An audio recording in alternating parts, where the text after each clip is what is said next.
नमस्कार जय जगन्नाथ सांग मैंने एबे तो शीत ऋतु आ शीत ऋतु एत अँला आसुव माने अँलार केते कौन रेसिपी सब बन खाऊे। आज मुझे गोटे बढ़िया सुंदर रेसिपीटे बन देखी जोटा कि घरे या च्यवनप्राश।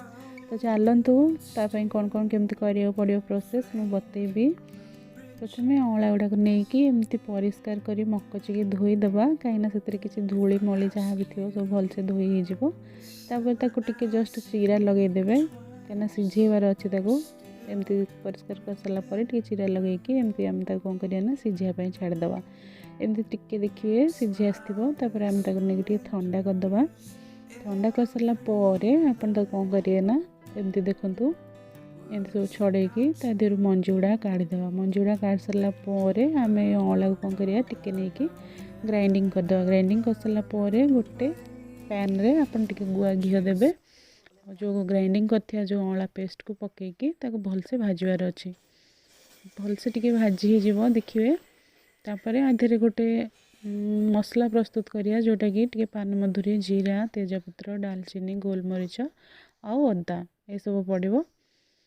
एमती सब नहीं आमको मसला गुड़ा सब ड्राई रोस्ट करार अच्छी।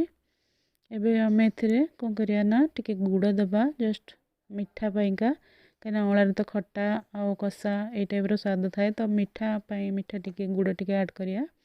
भाजी सारापर किस समय टिके लुण दबा स्वाद अनुसार जस्ट हाल्का किसी समय एमती भाजबे। भाजी सारापर आप जो अदा रखी थे ग्रेटिंग करके दे देकी पुणी भाजबे।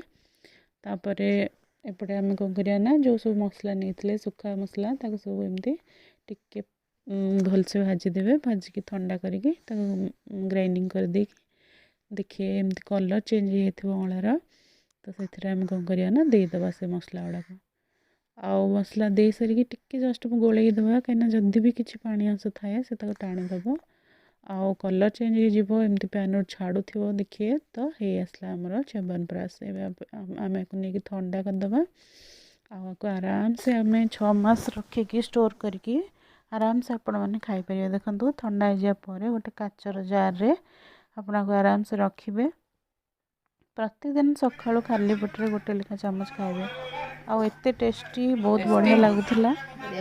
तो आप निश्चिंत ट्राए करूँ आ मत कहे कमेंट करेंगे रेसिपीटी केमती लगुच कौन रोची। जय जगन्नाथ सांग मैंने कमेंट करिए निहाती।